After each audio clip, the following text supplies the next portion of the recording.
You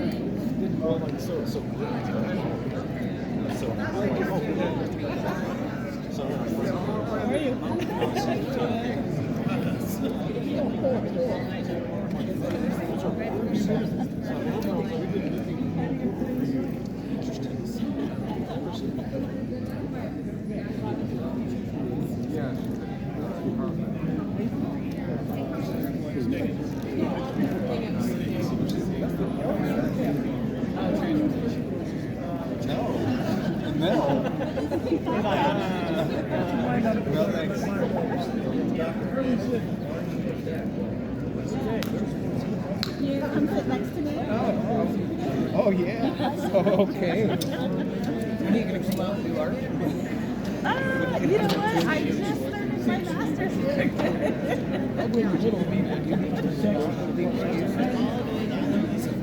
Oh no.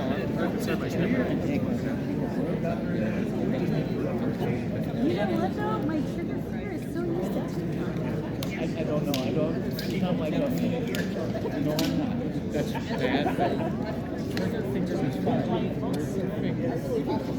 Like the finger. No. Where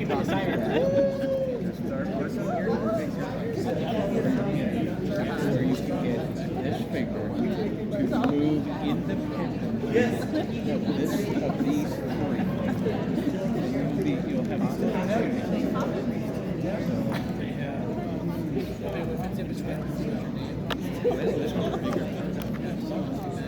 That last one, yeah. Yeah, I think a lot of people showed up. I think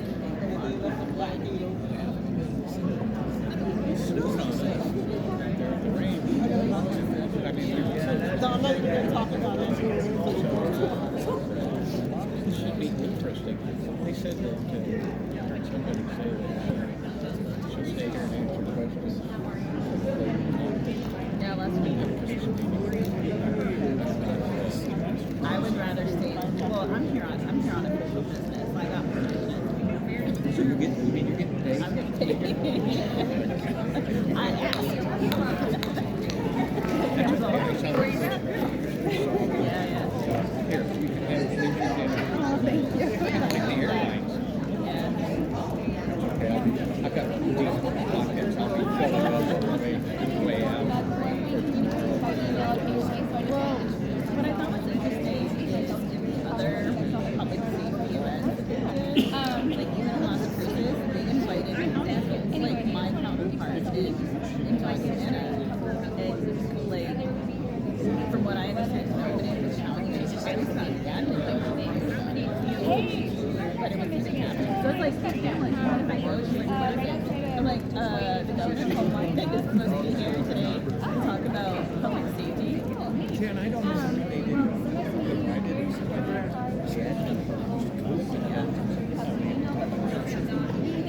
I'll just be right over there. Right.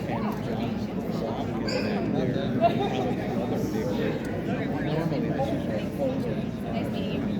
Take care. Definitely sit your breath.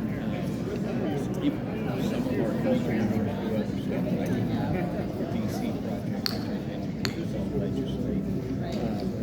They're coming on. The black gals coming here. We postponed our meeting to tomorrow night on the legal counsel for the whole state.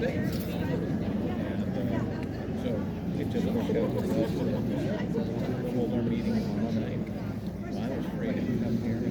I figured by 7:30 we have snacks. Your exit? My exit out. I've got like an hour of B-roll so far. Well, I'm glad you're here. I'm going to see it's relevant to the conversation. I did ask kind of like the progress on those gun flyers, and they're still not done with them. I mean, the language is everything. You're going to hear all kinds of language. It's going to be interesting. Personally, I feel so ran out to them, they gave them sanctuary city ideologies. That really focused my feathers. And of course, that's been what I did. to bring in Canada as that artificial border. We're the ones between us and Mexico is artificial border. Yeah, I think that if you wanted, if this country was serious in immigration, has multiple facets of multiple levels, including a whole bunch of stuff that you don't get to see. Because if we really wanted to look at Mexican nationals in this country, because of the sanctuary city,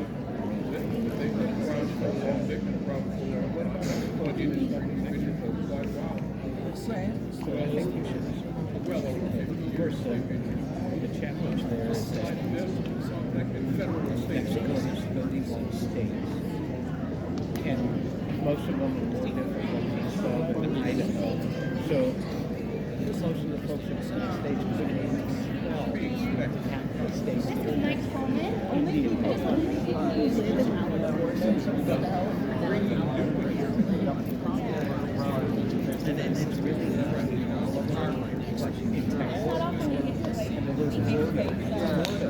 is on the main so bell.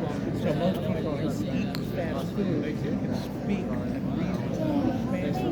yeah, but you don't combine those two words.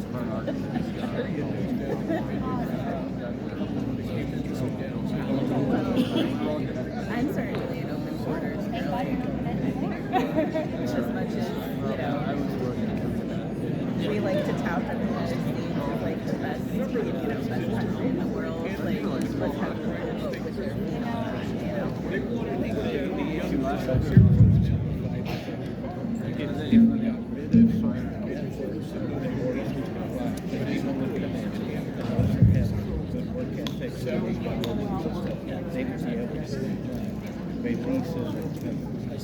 very small micro capital.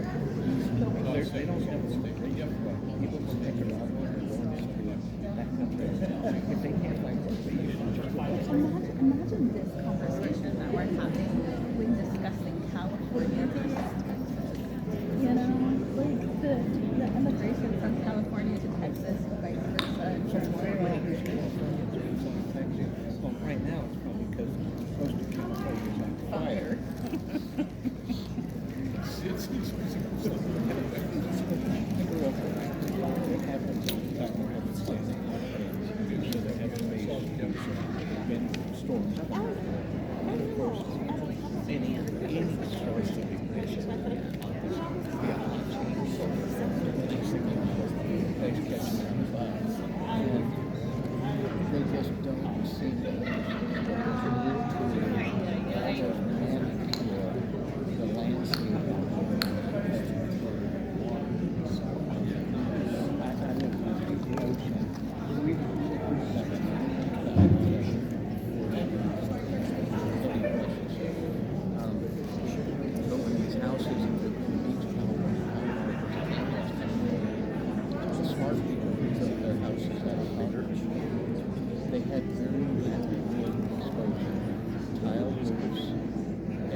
Good evening, folks. Good evening. Just wanted to give a quick warning. We're getting ready to begin, so if you can find your way to your seats, and we'll get ready to start our program.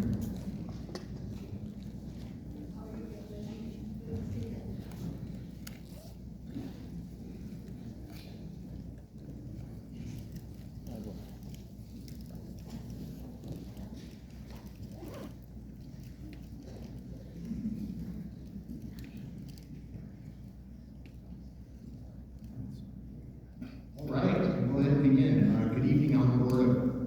Welcome to Mexico State University, Alamogordo branch in the Day Center. We're really honored to host residents of this community at a public safety town hall here tonight. I want to thank Mayor Payne, our friends and partners, New Mexico State University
We intend for this discussion to be respectful, constructive, and moving us closer to our shared goal in New Mexico, which is a safer place to live, work, and raise our families.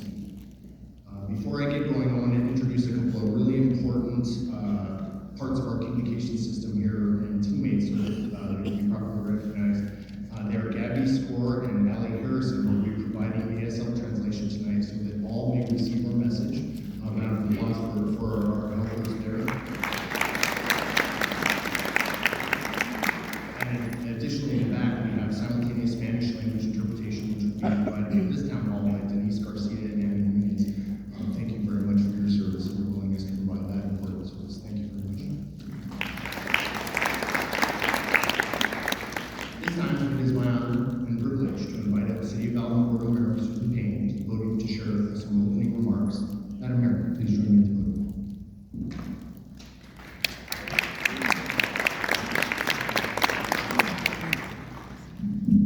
Hello, everybody. Welcome. I would be remiss if I didn't acknowledge that we do have some elected officials, local elected officials. Thank you guys for being here tonight. I really appreciate that. Our county commissioners, city commissioners. Thank you for that. So, you know, as most of you know, 2023 was kind of a rough year for us. We're really even back to 2016. We lost an officer in 2016. But then as recent as 2023, we lost another officer. And that was pretty devastating for everybody, really for our community to see that twice in just a matter of a few years. We have seen, we had a child killed in our parks, you know that.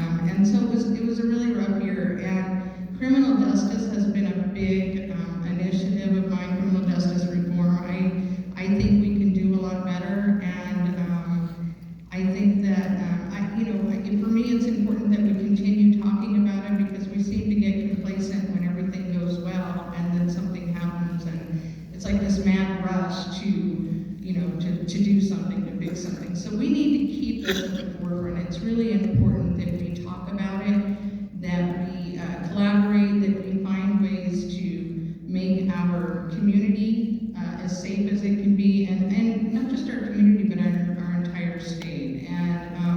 And so I personally want to keep talking about this. I know that this is important to a lot of folks that are here tonight, and of course mental health. Mental health is also a big issue, and sometimes those go hand in hand. Not always. Please don't twist that, but not always. But they do sort of go hand in hand sometimes, and we need to be honest about that and have honest conversations. And this is one way we can do it. Back in August, the City Commission passed a resolution to make criminal justice a priority for us, and at that same meeting, we came to a consensus that we wanted to invite our governor to come and hold a town hall. I had found out that she had held a town hall in Las Cruces, and I know she's back there and she can hear me, but I got a little salty because I was like, wait a minute, I want her here. And so we asked, and she graciously accepted, and I am very appreciative of that because we need to be able to express how we feel here. We're not Las Cruces, we're Alamogordo. I think it's very obvious we're a lot different than Las Cruces, and so our views might be a little different, and we need that opportunity to speak with our governor and communicate, what we want to see and how we feel. So I am very, like I said, appreciative that she is here tonight and that she is willing to come and listen. And with that, I will quit speaking and I will introduce you to Governor Michelle Lujan Grisham.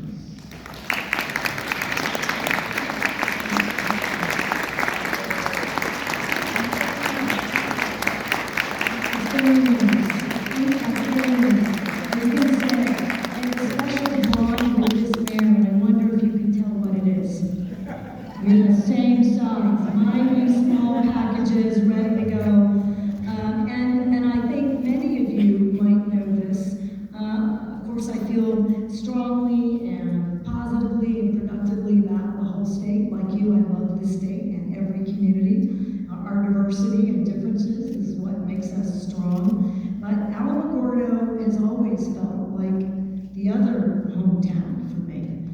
My sister went to school at the blind school. My mom was on the Board of Regents. My brother-in-law, Wayne Jordan, practiced law here for many years until we lost him. My sister-in-law, Sandra Grisham, was a judge and a practicing lawyer, and I will be staying at her house because that's what you do when you have family in the community. I spent every weekend here for about 15 years in Alamogordo. It has a special place in my heart, feels like where I grew up. So it means a lot to me that I get to be here, and it's important that you're here. And I know that you're giving up of your very valuable time, and I also know that we're still all a little bit exhausted after the holidays. But let me tell you more than the obvious about the Public Safety Town Hall, why I'm here. And I don't know that I've expressed it as well to the mayor and the leaders at this table up here. But we were recently in Gallup, and these public town halls started because as I'm trying to work with policymakers, which I'm supposed to do, and I completely, and I know you do too, there are three branches of government, all equal. We don't tell each other what to do. We have to compromise and cooperate and figure it out. But I'm getting, it feels like thousands of calls and letters and contacts a week. And I don't need them to know and see the escalation of what I believe is a risk we don't need in our communities, in our state. And as the mayor said, it can be complicated. It's not one thing, it's a lot of things. But interestingly enough, as I'm coordinating and cooperating and negotiating with the legislature and other policymakers, what I wasn't doing is coming into your hometown and asking you how you're feeling about these issues and whether or not some of the proposals that have already been debated, some passed, some not, in the legislature, it feels like we're on the right path. And in Gallup, a gentleman said to me, "You have all the power." I don't, and I shouldn't. But he crystallized for me something I'm not doing very well, which is he assumed I can tell the judges what to do in their courtroom. I can't, nor should I. He assumed that I can tell the public defenders and the DAs. He actually debated with me a bit. Sure you can. You can just sign an order and tell them what to do, and I really can't, nor should I. No governor can. Or that I can write laws. I can't do that either, nor should I. But I haven't really articulated that to far too many New Mexicans who live in fear in a community, who are really frustrated by the number of broken windows in their businesses, and are really tired of what feels like, and me too, a revolving door. So I'm going to talk about it in this way. We've been doing a lot of work over the past, frankly, 6 years about public safety, and not enough feels like is changing. We've been doing a lot of research about the intersection, and I think the mayor said it so well. There's no broad brush here between people who are unhoused and have behavioral health issues, have sobriety issues, and public safety, and being really clear with New Mexicans about what we believe those are. Here's what all that research has done in terms of my perspective. Since about 2016, well more than 16,000 cases in New Mexico have been dismissed for something called competency. What that is, and I think for me it was a little self-explanatory, but so don't let me over-explain. But basically, if someone has a mental health issue or a behavioral health issue, or if they're addicted to drugs or alcohol, then the Constitution, and that's true, and our state Constitution says, look, you're not competent to stand trial. We gotta get you sober and we gotta address this issue. The difference here is they're really, in large part, in many jurisdictions, not every jurisdiction, but many, they're just dismissed. There's not an intervention. There's not a requirement participate in a program. And as a result, thousands of these individuals repeat offend. To put that in perspective, well more than 5,000 are individuals who are these repeat offenders that you might hear about, that go before judges in many places 30 to 40 times a year. Of those plus 5,000 cases, more than 3,500 represent serious, dangerous, felony-level crimes.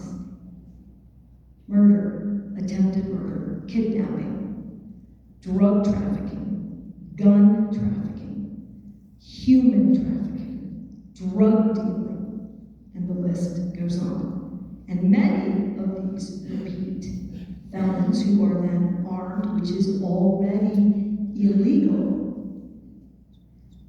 are released because of competency.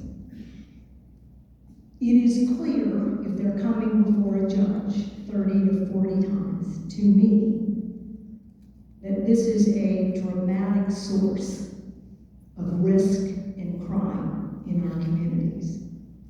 And I am sure especially painful for the families and the community here that lost 2 officers unnecessarily and unfairly in the line of duty by felons in possession of a firearm who should have been incarcerated.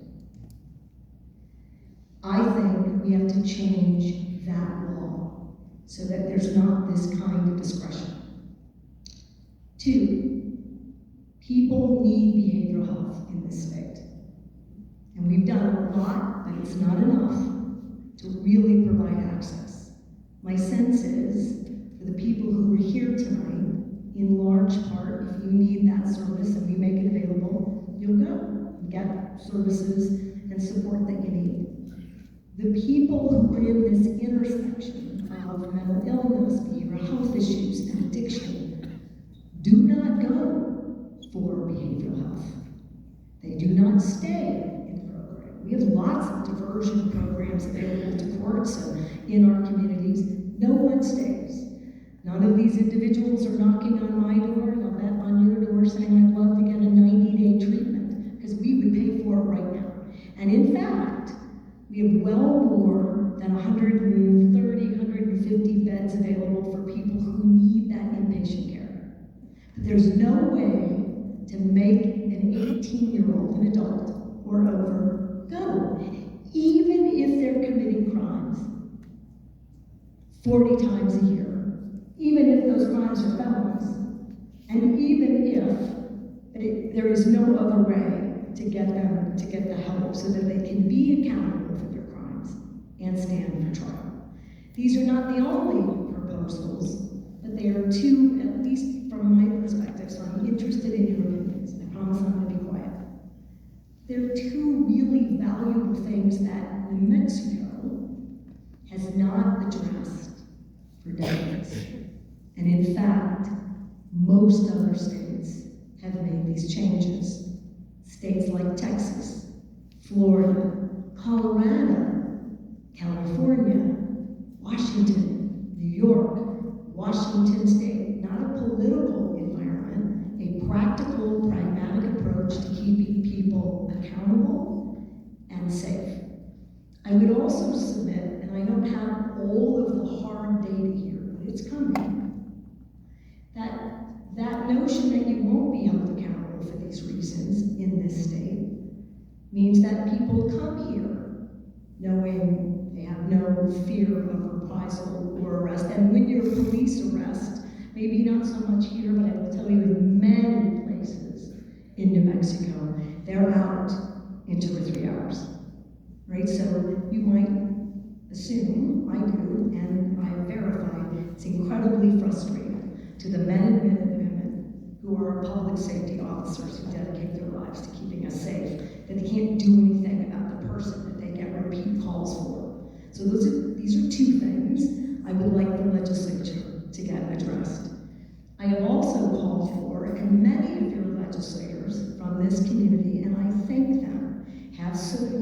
are called for stiffening the penalties for a felon in possession.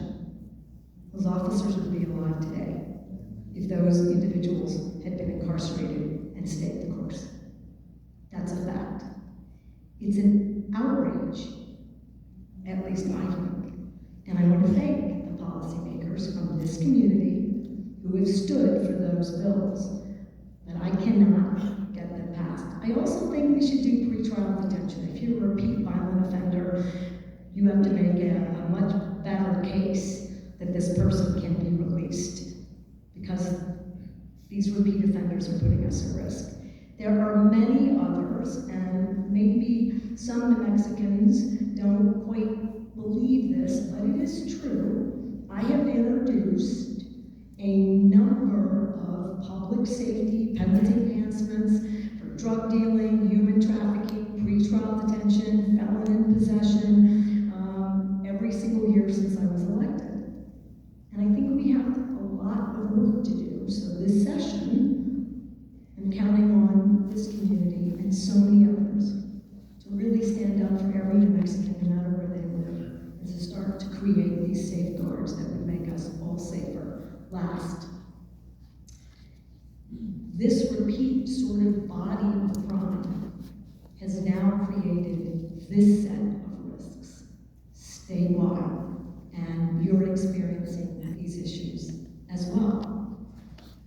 Felons in possession, adults involved in criminal activity are making it far too easy for our teenagers to have access to guns. And the increase in juvenile crime and juvenile threats related to firearms is escalating. And the current body of law basically says in New Mexico, no matter how serious that crime is, including juveniles who have murdered, I have an 11-year-old with 2 murders, that they cannot be held accountable. It has to be age appropriate, can't be cruel, but the notion that we don't have any safeguards for teenagers and young people is wrong. And it is escalating here beyond what we've seen anywhere else around the country. So I am motivated and really want us to do as much of this work in this 60-day session as possible. And again, I'm going to exit the stage because I want to hear from you. The legislative community here has largely been on board with all these bills. So I don't want anyone here to think I'm here to get you to strong arm one of your policymakers. But they need help too. And they may have new ideas yet to be discussed. And maybe they'll raise them here or you will. And I don't want to limit your comments to just public safety or homelessness, or housing, or anything else. But this is the area that we're struggling with the most in terms of coming to an agreement with policymakers. And I have no doubt that you can help me find the areas that more New Mexicans can agree with than not. And we can do something to make all of us safer here in New Mexico.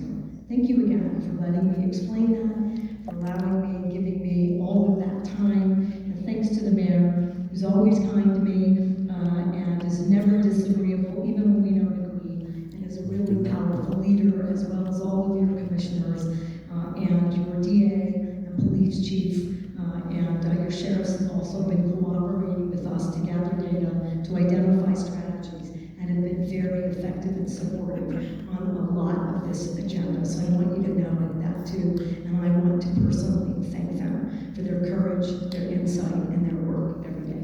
All right, I'm going to be quiet, and I'm going to sit down. Thank you all very much.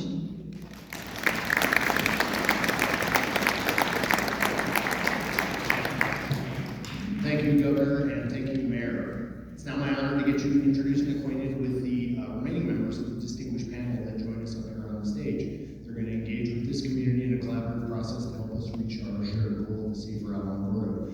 I'm going to ask, starting with the chief, sparing obviously those who have been introduced, a brief introduction to the folks up on the panel. Chief. Good evening. Good evening. My name is David Cudihero. I'm the Chief of Alamogordo Police Department. I'm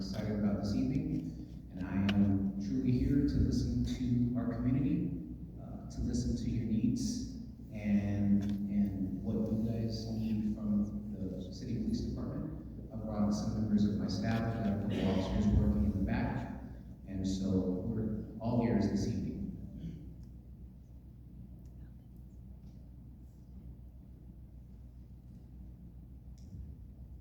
Laura Walsh-Padilla, I'm president of the Mescalero Apache Tribe, and I am here also to hear concerns. We do have concerns as well, and I really do look forward to having more interaction and coordination with the city of Alamogordo and Otero County. We are a part of Otero County, part of Lincoln County as well, but I would like to coordinate, especially on public safety in the future. Thank you very much. Thank you, President Gina. I think we definitely know who the mayor and the governor are. Thank you. Good evening, I'm Gina DeGlassi. I'm the acting cabinet secretary for the Department of Health. It's great to be here. We've got representation from the Department of Health attending this meeting, as well as the Healthcare Authority, and they want any additional response. Good evening, everyone. Jason Bowie, Cabinet Secretary for the Department of Public Safety. I don't want to steal the Chief's thunder because he's the Chief of Police, the rest of the state police, but I would want to recognize our state police officers in the back. They do a fantastic job in this district.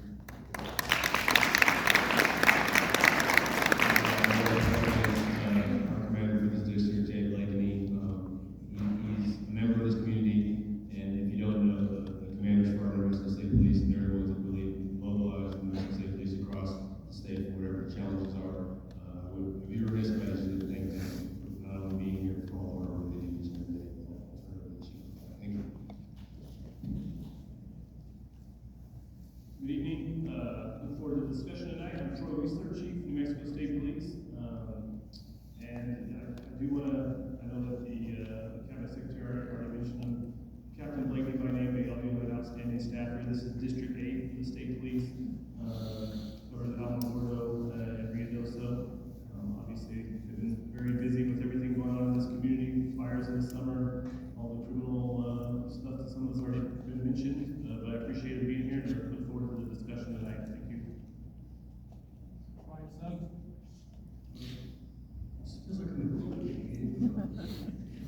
Ryan Suggs, I'm the District Attorney for the 12th Judicial District. I just took office on January the 1st. Covers Lincoln County and Otero County.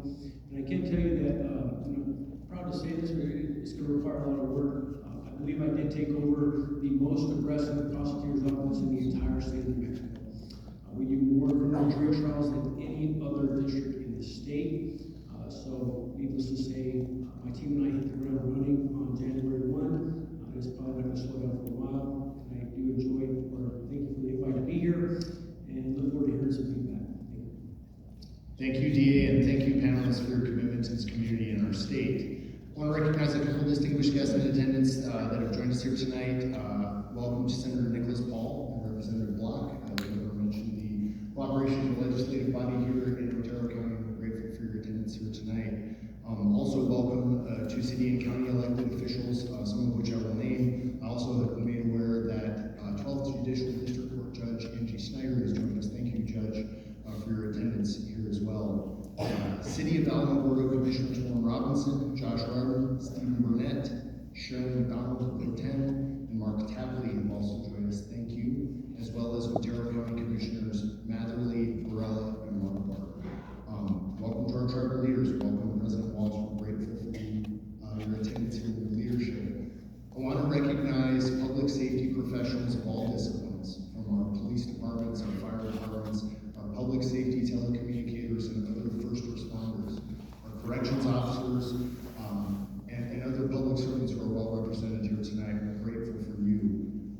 Welcome also to the business community of Otero County and Alamogordo proper. We're grateful for your participation in this town hall. We have cabinet secretaries and leaders from the different agencies throughout New Mexico represented here.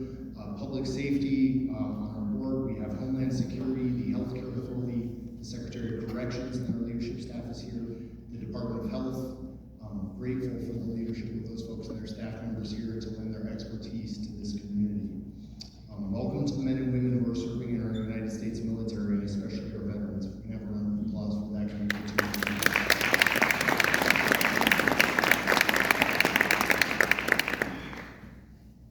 much for your commitment to serving our country. And last but by no means least, I want to say welcome and recognize the citizens of New Mexico and Otero County, our neighbors, our community members. Your attendance at this town hall demonstrates the significance of public safety within this community. And I was moved by what the DA said, and I had some conversations with him upon his election. And I think he used the right word, aggressive. And aggressive is the stance related to public safety, and I think that is reflected here in the community's participation and concern with our current situation tonight. So we're grateful for you, and we're grateful for your willingness to come here and share in this process. We're going to talk a little bit about the format so that we can make sure that we get to everybody. We'll see a couple of different staff members on both sides of the gymnasium that have microphones.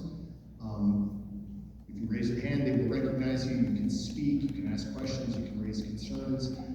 Everybody here that has a question or a comment or wants to be heard will be heard. So there's no rush to worry about being first or last. We will stay until every person has had the opportunity to raise in front of this community the concerns that they have related to public safety.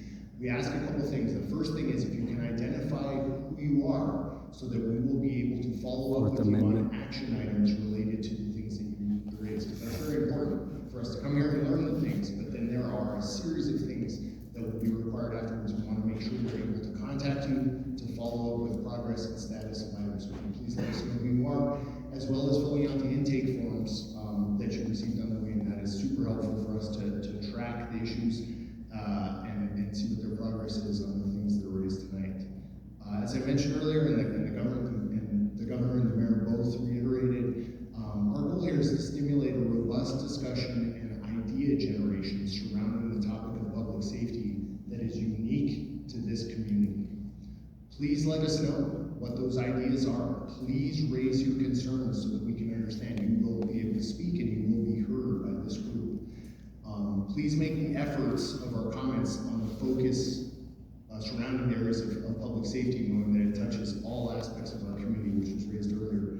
Members of the panel will address the concerns, the questions that are raised, and we will begin that collaborative process where we start the generation of ideas that are born out of communities here in New Mexico.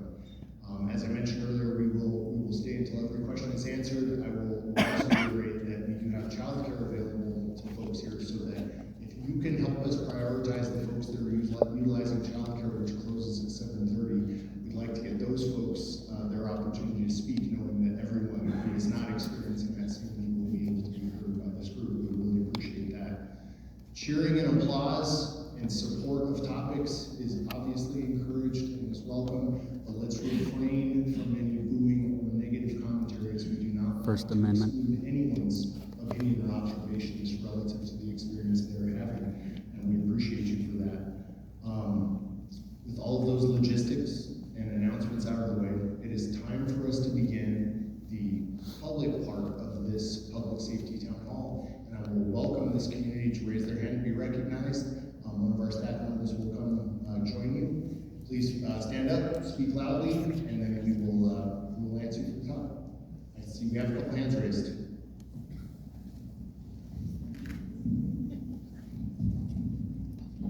Good evening, everyone. My name is Jeanette Barunda, and in a rural town, we wear several different hats, so I'm going to speak from two different hats. First and foremost, I run the mobile crisis response team out of the Alamogordo Police Department. I'm a licensed clinical social worker.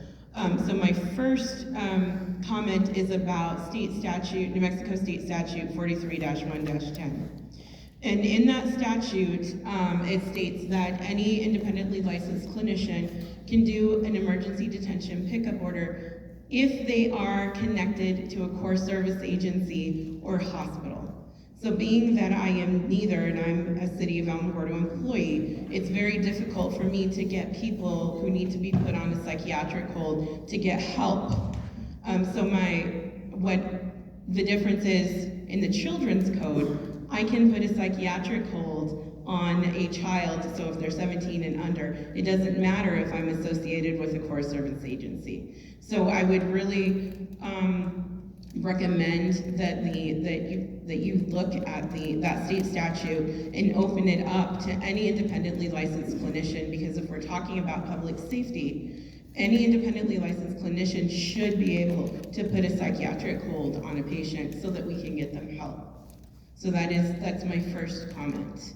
And I'm available, I can answer any questions on that, because in that state statute also, it talks about officers, any peace officer can put somebody in protective custody, right? But if we're talking boots on the ground, private practitioners and other independently licensed clinicians should also be able to do so. My second comment, and I'm going to take that hat off, and I sit on the board of CIT International, and I would also very much encourage a statewide chapter of CIT International. And what that would do is, in putting one person in charge of that chapter to get every law enforcement agency in the state to getting it at the same standards, right? And those would be what CIT International has put forward as best practices. That would definitely be a state level position that is funded, and if there's, to look at other states, Oregon has a very prominent, successful statewide chapter person in charge of that, but I would encourage us to look at that. Thank you. Those are very helpful suggestions.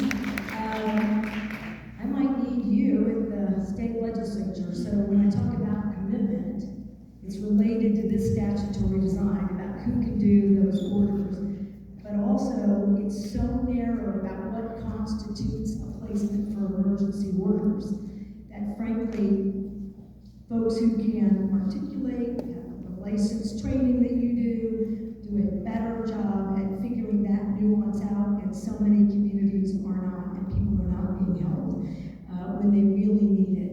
And we need to broaden that from dangerous self and others and these very small temporary holds, because people who are really in trouble and very sick and compromised are not ready to be out on their own in 24 hours, 3 days, or 5 days. So thank you. That's exactly what we're after.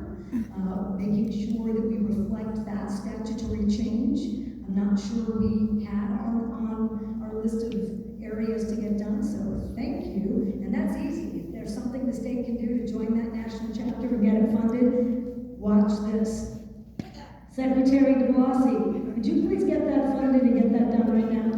Done. It's done. Will you help me get it done? Can you leave your phone number? Because let's do it right. Make sure I do it right. Done. And thank you.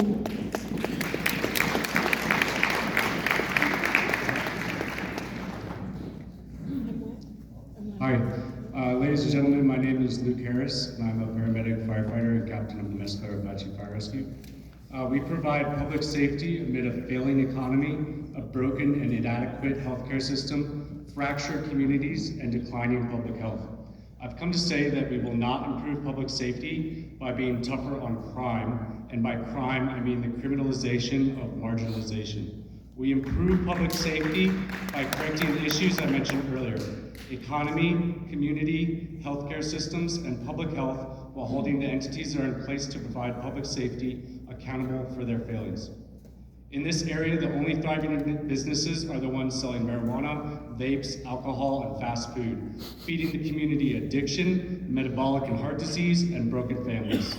Is this keeping the public safe? Kids are educated in schools ranked in the lowest half nationally, with few opportunities for careers locally. Our families walk through neighborhoods with flags hanging from the porches that say, "F your feelings." Are we going to leave our youth to fend for themselves, unprepared for the world, or throw them into the prison industrial complex? Does that improve the public safety? We have no adequate temporary housing for people living on the streets, and oftentimes police will get them an ultimatum: jail or the hospital, when they need not go to either. The hospitals run them through the ER and discharge them as quickly as they can to make room for what the ER is made for. Is this keeping the public safe? The jails will gladly keep them while their guards traffic illegal drugs to their inmates. Meanwhile, the sheriff's office entraps drug addicts, too inept to stop the real traffickers working in the county's own correctional facilities. Is this keeping the public safe? We have Otero County Sheriff officers who shoot unarmed teens and rather than render aid, put 15 more bullets into their bodies. Murderer Jacob Diaz is still out on the streets with no accountability, violating people's rights with a badge and a gun. Is this keeping the public safe? In some way. We largely rely on hardworking men and women who volunteer to provide public safety in volunteer fire departments across the county, compensating for private ambulance companies' poor response times in rural areas. I love and that we guy repay right now. them with a thank you for your service. Is paying lip service to true public safety health workers how we keep them involved and improve services? The mentally ill and homeless are not our enemies and do not need to be strong-armed.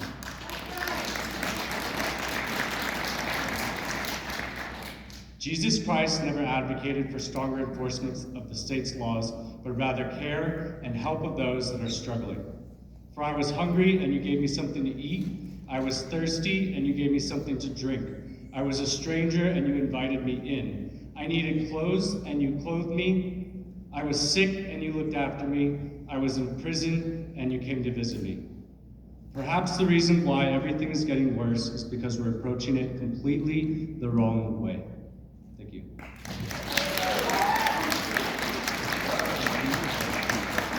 Thank you, and I hope this doesn't sound trite. I'm not intending to do that. Every comment is valuable, appreciated, and makes a difference.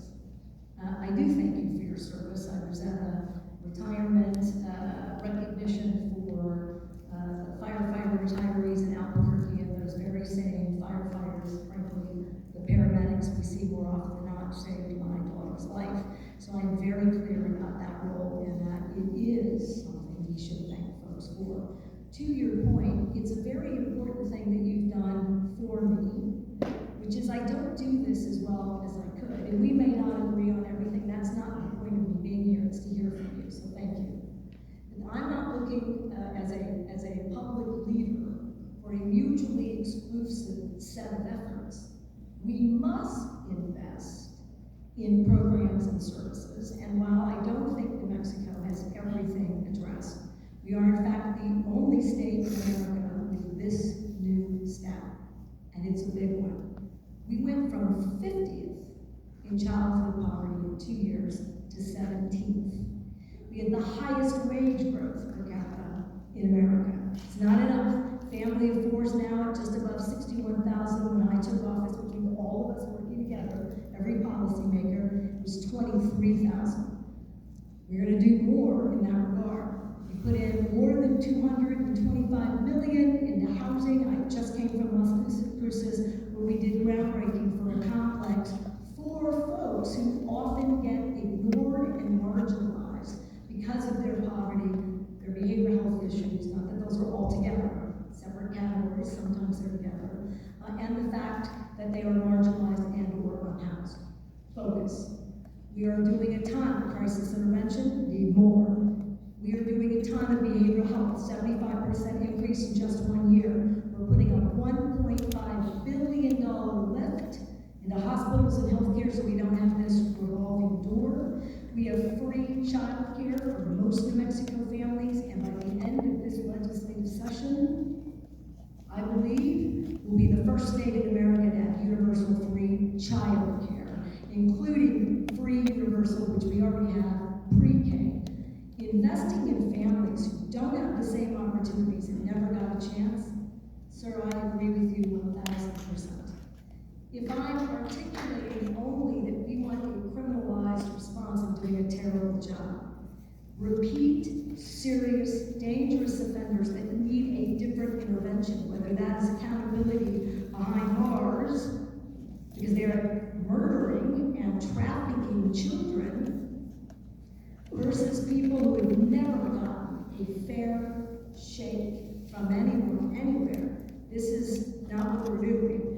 And I think that where states have made mistakes, potentially this one too, is that we focus on one side of that equation, and then another, and then back, and then another. Most states in America are now doing both of those things at once, and in my visits, it really looks to me like it's working, although we're leading the nation in early interventions, home visiting, infant and toddler supports, child care, pre-K, moonshine.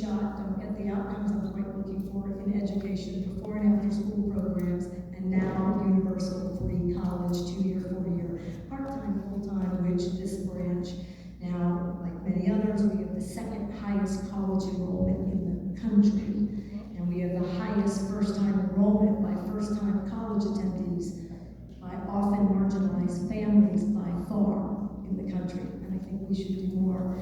If there are areas in that continuum, behavioral health, I'm less secure about talking about those access points, been really tough. We're working diligently. We're certifying every community health center to be a crisis behavioral health center, which means they get more money, more training, more support. We can do more community things that don't require commitments, that don't require all these rules. They just are there to support you in whatever situation you're in. If we're missing something in the continuum, particularly from someone with your experience, you see it, you know it, you have relationships with these individuals and families. We want that in our, I don't know if I'm using the right terminology anymore, please forgive me, but that social safety net, really working at equal opportunity and lifting people up. I need to know what that is, because I will tell you, this state has the resources to make those investments in every community. And we did the Rural Healthcare Delivery Fund. We've done a ton in healthcare. I'm really proud of that work. It doesn't mean, to this gentleman's point, that it has reached everywhere and it's making the differences we intend for it to make. I'd love to work with you about what else is missing, but I intend to work on both ends of that equation. And thank you for allowing me to make sure people don't think that I don't agree with you. That we have to do more to lift people up, to keep families healthy and whole. And we also have universal meals at school. We have healthy cooking. I should alert you that I'm not aware of more than 1 or 2 schools in total, not school districts, in total, that are willing to use the money that we give them for extended support, which is before and after school programs, transportation, kids supports, family supports, or will do scratch healthy cooking, which we will pay you to do, and none of the schools will do it. And I'm trying to figure out how to keep incentivizing that. I don't know what to do about it. And I don't know if you've all been to a school and seen what they're serving our kids, but this gentleman is not exaggerating the point that our public health investments are not paying off and they're not being done in the way that they should. But it's only literally out of 800 plus schools, it's 2. Now I'm working really hard and I'm not very happy about that, and they know. And I'm likely to try to get it mandated. I don't know that I'll win that in the legislature. Most of that work in schools is voluntary. That means that the schools don't have to utilize evidence-based efforts that the legislature appropriates money for. And so to that gentleman's point, you don't get those public health outcomes that also make people are more resilient and healthier, have less behavioral health challenges and addictions. The evidence is very clear. He's absolutely correct. I just wanted to give you kind of a sense, but if there's something I'm missing in those equations, I'd love to know more, and I appreciate your courage tonight. Thank you, sir. Am I missing anything? Nothing on Elijah Hadley. Thank you. Thank you for coming tonight. Really appreciate you bearing the crazy weather and still coming to see us here. First off, now, I agree with that gentleman that just spoke, 100,000%. Here's my business card, sir. I want to be in touch with you. I represent LULAC. My name is Greg Gutierrez, by the way. LULAC Council 8105. And we are trying to help the homeless. I've been raising money. We've also been working to address food insecurity. We grew community gardens this year, 3 in Alamogordo, 1 in Tularosa. And we want to do more. We don't want to stop there. We want a homeless shelter here. We want tiny homes for everybody.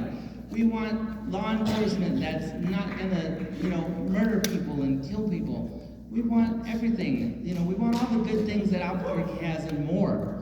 And you know what? Look, I understand you guys want to clean up the streets and the crime, and I agree with that too. But we need to get the services in place. We need to take care of these people first, and then we can clean up the streets. Because that's where the crime is coming from. People don't have services. They don't have mental health. They're struggling. I met a lady just tonight at Mountain View Church. She's homeless. And she went to the hospital, to the ER, just a few nights ago, and they gave her an IV and rushed it. They put it on full blast, and then the nurse said, and by the way, I'm calling the cops on you, and trespassed her. And they threw her in jail, made her plead guilty to just trespassing. I don't find that acceptable. And I think we need to seriously look into that. Again, my name is Greg Gutierrez. Thank you, Mr. Gutierrez.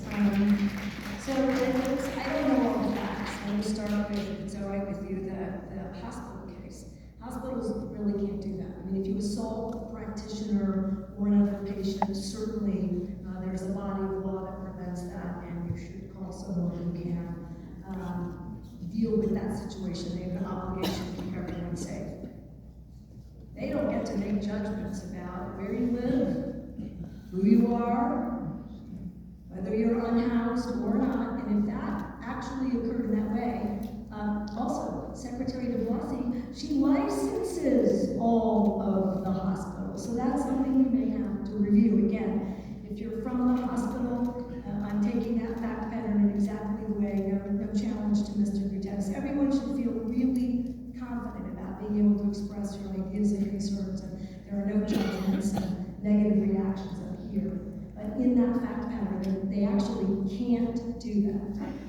So I don't know what happened, but we should look at that. We're very interested in housing. I've been encouraging the legislature to put more into investments for folks who are homeless or unhoused or at risk. I was able to secure about $20 million, so we might need to be reaching out to folks here because we are giving all of the current shelters a boost. And we're looking for housing projects. I told you just came back from one in Las Cruces. We're doing many others. It's not enough to do everything, but it's a good start, and I'm asking for at least $100 million more for these buildings and structures. I have a bunch of mixed reactions about tiny homes. They don't always work. They are working in some communities, something else that we call it pallet homes, but really getting people out of the weather and the elements and creating an environment where they'll receive help. And I've been visiting some of the best programs, at least in my opinion, based on outcomes and interviewing people who live there and have been helped in multiple jurisdictions and states. I've been doing that for well more than a year. One-stop shops. Yeah, that's not to say you shouldn't have a shelter, you gotta have one. But I'm beginning to see the benefit of having everyone sort of co-located and triaging, one place for intakes, one place to really get your arms around that. And so I'm interested in supporting those requests in this community. We typically give money because it's a bit of a requirement, not completely. I want to be careful. I usually give money through local bodies of government. That's how our state constitution works. If I'm being very broad about that statement, that's not to say we don't have vehicles to get money out to the private sector and organizations or the faith-based community.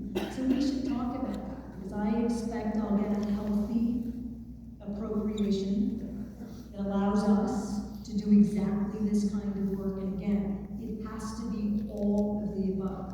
I do want to highlight the opposite of that, just to be balanced. Right now, where I live, in Santa Fe, the shelters are really struggling with crime. These people won't go to the shelters, and in fact, they won't go to at least one shelter in Albuquerque, because the likelihood that you're assaulted by someone at that shelter is so high. And they can't keep staff or contractors. I don't think she knows what she's nodding at. And in many of the shelters, which is very uncomfortable, and I'm just going to say it out loud, I'll always tell you where I've been and the truth and where my head is. But I just went to one I think is the most interesting of the design I've seen, a place called the Mayfair Hotel in downtown LA. Has about 300 units, and there's a ton of security. There are cameras everywhere, which a lot of advocates don't want me to engage in. education and don't want it, and I don't tell you how to build your community programs. I know all the funding, that's up to you, but it's an interesting dichotomy here, debate. And you go through a metal detector, and you don't get visitors in the room, and you must be civil. What you do during the day, and job training, all of that, is your business, but you have to put contraband into a locker. They've had no incidents. People are staying 90 days, 120 days, a year, 2. They're creating a real different dynamic in a community that they didn't want this in their neighborhood. It's embraced by everyone, and they're making more of these. So is San Francisco, so is San Diego, so is Portland. And I think this concept in areas where we've got too much risk, because maybe we waited too long, have real merit. I think in places where that's an overreaction, it can't be a one-size-fits-all. That was too long of an explanation. I apologize. And you can probably hear the frustration and passion in my voice. I said to the town hall in Las Cruces, I've had people who are on house live with me for a long time. I'm very familiar with the benefits of providing support, compassion, and dignity and respect. And understanding that there are safeguards that need to also be in place. So I'm encouraging you in this community to think about that. And I'm encouraging the county and the city. Tell me what we need to spend here, and expect me to fight hard and get it delivered to you, and to get it started as quickly as possible, including if you have buildings that need just to be retrofitted, that could be done right away. And if you've got people who Most of Alamogordo. You have at least one here in the front. I'm going to pick on you. That's so unfair as the first person. But when you've got real expertise about how to do crisis intervention work and training, use these individuals. They're certified to do this work. I am not. To get the concepts that are right for your community. So I'm in, and you have me at hello about working hard to get you the resources you deserve.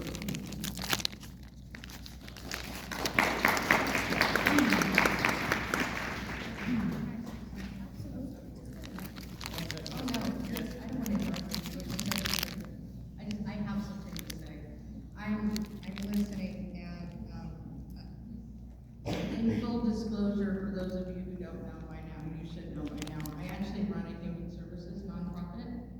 I work with homeless and low-income individuals every day, so I'm keenly aware of the dynamics of all the complexities of it, and I understand that. Our nonprofit receives between 30 and 40 phone calls a day. We're so far behind now, it's crazy. And we're run by volunteers, but we do, we work with a lot of the agencies in town. I do understand it. I look at it from a different perspective, and I would be remiss if I didn't share that perspective. And it's probably not as popular to some, and I'm okay with that. But what I believe is, I believe we need to teach people to do the things that they're capable of doing for themselves. And while I don't disagree that we have, mental health issues and some people need help, my question is always, when does that end? Because it's not sustainable. We cannot keep people in shelters or low-income housing forever. We can't do that. We need to teach them that they can do better. And if we don't believe that, then quite honestly, shame on all of us, because I think everybody's capable of more. I understand that we have individuals that maybe are not as capable, but I've been working with them for 16 years, and I have seen phenomenal progress when we invest time in them. And I think for me, just providing shelter or just providing for them, gentleman, Mr. Gutierrez talked about raising funds. We had a backpack program. We provided 250 food bags a week to children in our public schools, and we did that for over 10 years. It was $2,000 a week to do that, and it became unsustainable after a while because food prices go up and that kind of thing, right? And so we did the best we could. But I believe that I believe that it has to be a two-pronged approach. I'm not saying that people don't need help. I'm saying that we need to look at this as, yes, we need to help them, but at the same time, we need to develop programs to teach them to help There's no reason why people can't be successful. There's no reason, and when we look at it as we just need to do for you while you sit there and we'll take care of it, we're not truly helping people. I don't believe that we are. I think independence is what we need to teach. We need to teach independence. And is it a process? Man, it's a process. I've had people that I've worked with for a couple of years. We teach classes on that kind of thing, and we have individuals in our classes that some of them I shake my head and go, we're in trouble here. But by the end of the year-long program, they're quite independent. And so I'm not saying that it's not a good idea. I'm saying that, in my opinion, it is not sustainable to continue doing that. And if we don't, I'm not saying it's not a bad idea. I'm saying, in my opinion, it's a bad idea. We want to help people to help themselves. I always say we don't want to do for people, we want to do with people. And I think it's important. Otherwise, they're going to just continue coming. They're going to continue coming to us. They're going to continue asking for that help. And I'm going to tell you right now, the reason that a lot of people quit doing this kind of work is because of burnout. And you can be burned out really quickly.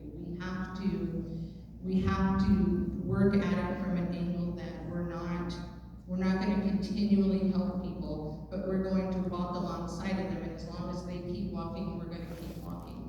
And if they stop, then we have to stop. We have to teach them to do the things they're capable of doing for themselves. And if it's a mental illness that is stopping that, then I'm sorry, but I do believe that we need to address that mental illness in a way that is either going to help them to becoming, it's just not sustainable otherwise. We can't keep doing this. We can't keep doing what we're doing. I feel really strongly about that. My name is Rudy Contreras. I think a lot of the persons in the panel there might know me, at least a couple of them do, but anyway, I want to address a couple of questions to Mayor Susan Payne and Chief David Cocinero. I'm sorry, I don't know if I'm pronouncing your name right. But talking about crime, I think the worst crime of all in our society is murder. Am I right? Okay. Now, my grandson was murdered in July of 2019. My grandson's murder investigation has never been done properly. In fact, they shut it down without even letting us know. I'm saying this because the local DA recused himself from prosecuting or even looking into my grandson's murder back in 2019, and he referred it over to the 10th Judicial District. But anyway, I can go on and on with this. I want to ask Susan Payne why she has refused to talk to me and my family regarding my grandson's murder. I want to ask Chief David Cocinero the same thing. If you want to talk about crime, I think you need to start looking into the practices of the local police department as to how they're doing things. I have reports, I have records. Talk about perjury. Talk about all that stuff. It's crazy. And I have asked over and over again to talk to Mayor Susan Payne, to David Cocinero. Not even the DAs, the local DAs wanted to talk to me about this. To this day, there has not been any public official or any court official, any police department official that have reached out to us on their own accord. Not once.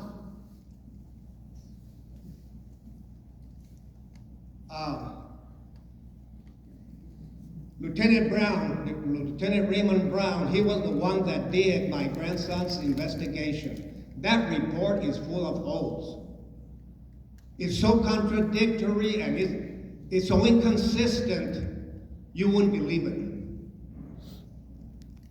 And he also never reached out to us on his own accord to talk to us. Nobody asked us anything about my grandson. They established a false narrative of suicide even before arriving at the crime scene. And again, to this day, I want to ask these people why they are refusing to talk to me and my grandson's family. Okay, well, I did talk to you. The first time I met you was in front of the courthouse, right? I'm sorry? I said the first time I met you was in front of the courthouse, right? You're gonna have to speak up. The courthouse, I met you in front of the courthouse. Do you remember I spoke with you? Yes, in the family? yes, I remember. Okay, so I did speak with City you. attorney. What's that? It was in fact, the individual that murdered Officer Anthony Ferguson was the same individual that murdered my grandson back in July of 2019. And you guys were protecting him at that time. Okay, sir, I'm sorry, but that's just simply not true. I can show you. And I have records and reports. I have the CD interviews. I have the CD interviews of those individuals being interviewed, and I can show you how you were protecting them. I think you need to take. And you know what? You guys enabled Dominique De La O, enabled him to murder Officer Anthony Ferguson. If you guys would have done what you were supposed to do back in 2019 when my grandson was murdered, Officer Anthony Ferguson would more than likely be alive today. Okay. And that's the God honest truth. I wouldn't be here saying that. Can I answer that? Can I answer that? Can I answer you? Okay. In 2019, I'm sorry, and I apologize, but I was not familiar with your grandson's case. I'm still not super familiar with it, other than what you told me that day. I had no idea. I was not the mayor in 2019, and I didn't know anything about it. In terms of now, I have to follow the advice of legal counsel, and if they tell me that it's best not to meet with you, then I'm sorry, I can't do it. I can't do it. My job is to protect this city. And my job is to protect this city.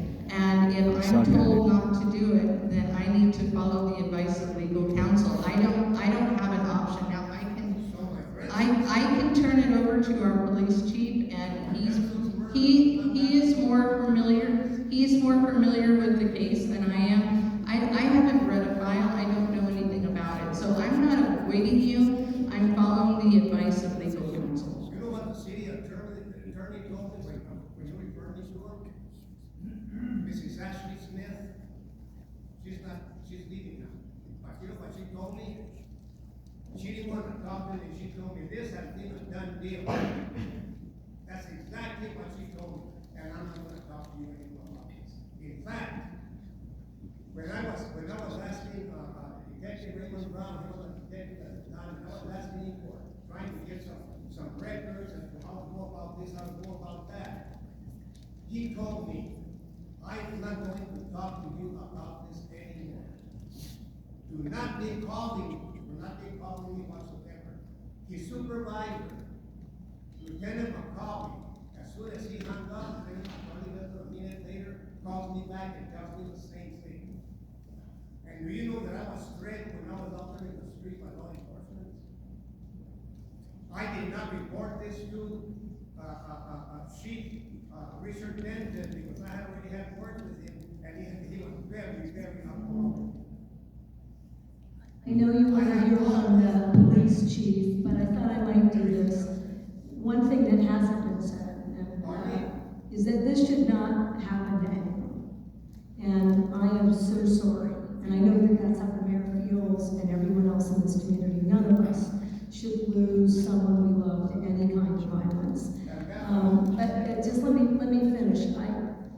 You and I have also spoken, and I really appreciate the strength still a horrific situation for your entire family. I need to be very, very cautious. I'm going to get my secretary for the Department of Public Safety cranky with me, but I have done this in a couple other circumstances where I can. And it's not to do anything to the city or the county or the independence of the lead of the police departments. The state does not do that. But we do have an investigatory arm, and we can relook at issues and cases, and both things have happened since I've been governor. One, something like this gets re-referred to us, we take a look at it again, and we find that maybe some things did not get addressed as thoroughly as they should. We might have a different opinion. We've also had the reverse conclusion, that everything that we're looking at is exactly what we found. It's exactly consistent. We see no issues. The Attorney General's office can sometimes also take these kinds of investigatory re-reviews. They're not required for us to do them, but sometimes in the context of helping families, and sometimes I struggle because I worry that it sounds like I'm being, condescending. This is real pain. It's unfair. I'm trying to deal with so much of this juvenile crime. My heart goes out to your whole family. I cannot imagine. But if there's a place here, and that will be independently determined. I don't tell the police what to investigate. I don't tell them what to find. I don't call judges and tell them what to do. Or I shouldn't. But I can